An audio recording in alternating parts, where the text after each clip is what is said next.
Everyone, अस्सलाम वालेकुम। Welcome to समा podcast. This is Rabia Shahid. Pakistan एक बार फिर पोलियो के निशाने पर। आखिर इसकी वजह क्या है, आइए जानते हैं डॉक्टर टीपू सुल्तान से। He is a paediatric neurologist and medical director, children hospital Lahore. अस्सलाम वालेकुम डॉक्टर टीपू, वेलकम टू समा पॉडकास्ट। जी वालेकुम सलाम। डॉक्टर टीपू, हम देख रहे थे कि पाकिस्तान से ऑलमोस्ट पोलियो का खात्मा हो चुका था, लेकिन एकदम से बहुत से केसेस सामने आ रहे हैं। इसकी वजह क्या है? मैं समझता हूँ कि हम पाकिस्तान में बड़ी कामयाबी के साथ पोलियो के ख़ात्मे की तरफ गामज़न थे, लेकिन 2020 में जब कोविड का आगाज़ हुआ और फिर तकरीबन हम 2 साल तक टाइम टू टाइम लॉकडाउन और स्मार्ट लॉकडाउन की मुख्तलिफ फेजेस से गुजरे। प्रॉबली इस दौरान हम शायद पोलियो के जो हमारे वालिदैन हैं, पोलियो के कतरे अपने बच्चों को उस तरीके से नहीं पिला सके, जिसकी वजह से जो है पोलियो ने एक बार फिर से पाकिस्तान और हमारे हमसाया मुल्क में एक बार फिर से सर उठाया है। और उसकी शायद बड़ी वजह यह है कि उस दौरान जो एम्फेसिस था रिगार्डिंग द वैक्सीनेशन वो कोविड की वैक्सीनेशन था। तो पेरेंट्स की तरफ से मैं समझता हूँ कि जो पोलियो की वैक्सीनेशन है उसमें थोड़ी सी जो है वो डिले है, जिसका हम आज जो है नतीजा जो है वो देख रहे हैं। अच्छा डॉक्टर साहब, किस एज के बच्चों को वैक्सीन लग जानी चाहिए? मतलब किस एज में अलर्ट हो जाना चाहिए पेरेंट्स को? देखें, वैक्सीन का तो पूरा एक शेड्यूल है। महकमा सेहत हुकूमत पंजाब की तरफ से तकरीबन पैदाइश के बाद से लेके 5 साल तक के बच्चों का पूरा एक शेड्यूल दिया गया है, जिसमें पैदाइश पे आपको पता है कि पोलियो के कतरों के अलावा BCG जो कि TB से बचाव का टीका होता है वो लगाया जाता है। उसके बाद 6 हफ्ते, 10 हफ्ते, 14 हफ्ते पे जो है मुख्तलिफ बीमारियां, जिसमें DPT जिसको हम तशन्नुज, खुनाक, काली खांसी, उसके बाद गर्दन तोड़ बुखार और रोटा वायरस, इन तमाम बीमारियों के हिफाजती टीके लगाए जाते हैं। और उसमें हेपेटाइटिस B का भी, ये बेसिकली बीमारियां ज़्यादा हैं और उसमें कॉम्बो इंजेक्शन लगाए जाते हैं। इसका ये हरगिज़ मतलब नहीं है कि इतने ज़्यादा टीके लगाए जाते हैं, लेकिन एक टीके से बच्चे को बहुत सारी बीमारियों से क़ुव्वत मदाफ़त जो है फ़राहम की जा रही होती है। अच्छा डॉक्टर साहब, जैसे कि अभी आपने बात की कि पेरेंट्स की तरफ से डिले है, तो डू यू थिंक कि पेरेंट्स की जो लापरवाही है, कहीं ना कहीं हमने सुना है कि पेरेंट्स कहते हैं कि पोलियो की वैक्सीन नुकसानदेह होती है, नस्ल बढ़ाने में मदद नहीं मिलती, सो इज़ दैट ट्रू? देखिए, मैं ये समझता हूँ कि जो EPI का प्रोग्राम है ये पाकिस्तान में तकरीबन चौथी दहाई से गामज़न है। तो 1990 के करीब जब से ये EPI ने पाकिस्तान में पोलियो के ख़ात्मे के अलावा और बहुत सारी बीमारियों के टीके लगाना शुरू किए, आज इस बात को तकरीबन जो है चौथी दहाई चल रही है।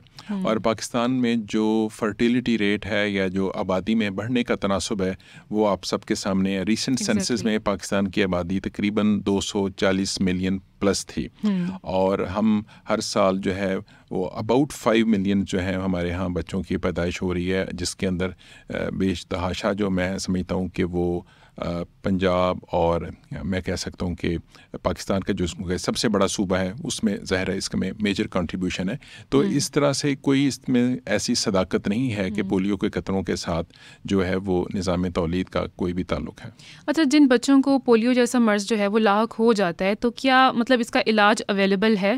देखें, पोलियो एक बचाव वाली बीमारी है, और अगर सिर्फ बच्चों को पोलियो के कतरे पिला के इस बीमारी से बचाया जा सकता है तो इससे आसान नुस्खा और कोई नहीं हो सकता। ताहम जिस तरह अभी इस साल भी कुछ बच्चों में पोलियो की तशखीस हुई है, तो ये एक डिसेबिलिटी की तरफ बच्चे को लेके जाता है, जो ना सिर्फ बच्चे के लिए बल्कि वालिदैन के लिए और पूरी फैमिली के लिए एक लम्हा फ़िक्रिया बन जाता है। और उस बच्चे की जो आइंदा आने वाली ज़िंदगी है उसके ऊपर उसको बेशुमार किस्म के चैलेंजेस का सामना करना पड़ सकता है।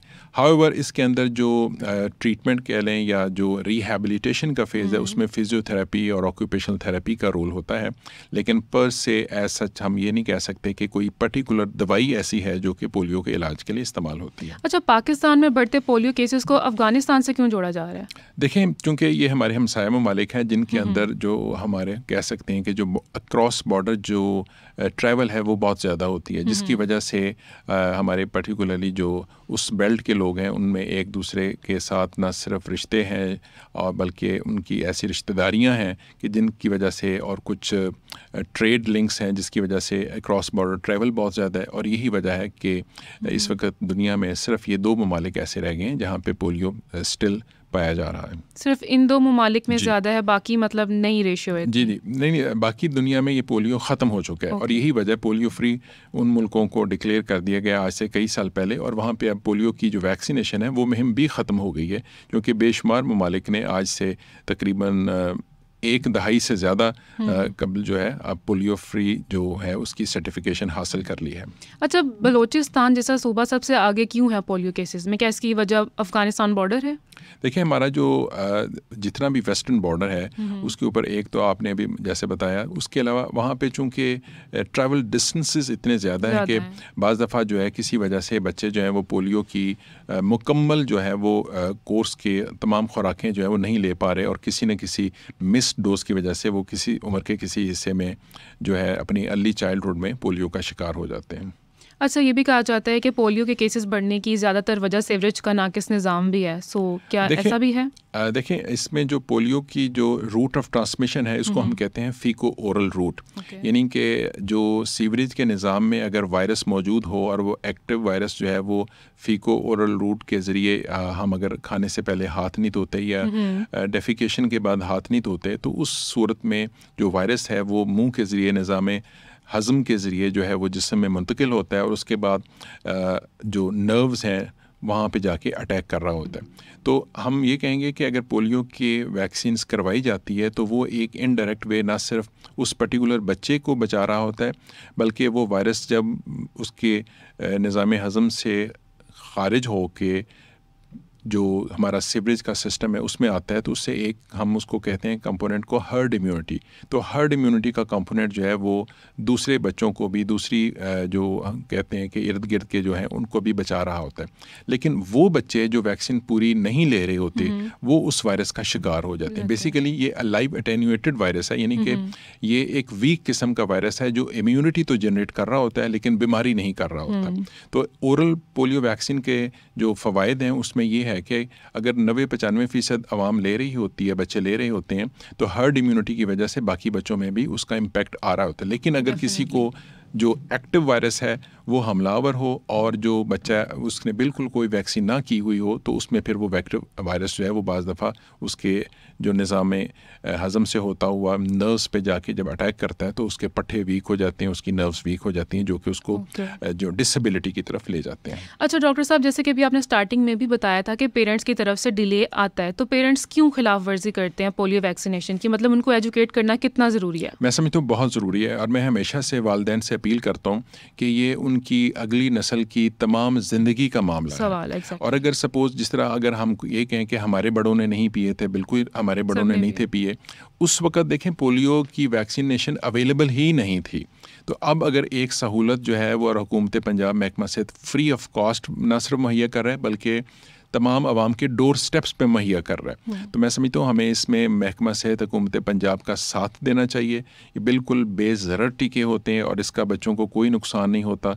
ना सिर्फ नुकसान नहीं होता बल्कि मैं यूँ कहूँगा कि इसका आपके बच्चे की आइंदा आने वाली तमाम ज़िंदगी के लिए फ़ायदा है कि वो एक ऐसा मुज़ी मर्ज़ जो कि तमाम उम्र बच्चे को खुदा ना खास्ता जो है वो माजूरी या अपाहजपन का शिकार कर सकता है, उससे बचाता है। अच्छा doctor Tipu, do you think कि क्या बढ़ते केसेस की वजह ये भी है कि कैंपेन्स सही तरीके से नहीं चलाई जा रही हैं पोलियो की? नहीं, मैं ऐसा बिल्कुल नहीं समझता, क्योंकि मैं ये समझता हूँ कि हमारा महकमा सेहत और जो पोलियो वर्कर्स हैं उन्होंने बड़ी जानफशानी से और अक्सर बेशतर आप देखते हैं कि कुछ सप्लीमेंट्री इम्यूनाइजेशन डेज़ मनाए जा रहे होते हैं और उसमें जो हमारे दूर दराज के मकामात हैं, जो पहाड़ी इलाके हैं, जो रेगिस्तान है, जो बर्फ़ानी इलाके हैं, वहाँ पे भी हमने देखा कि हमारे पोलियो वर्कर्स जो हैं, जिसमें बेशुमार ख़वातीन वर्कर्स भी शामिल हैं, उन्होंने बड़ी जाफिशानी से काम किया है और बच्चों को घर घर जाके ये पोलियो जो कतरे भी पिलाए हैं और इस मुहिम का हिस्सा लिया है।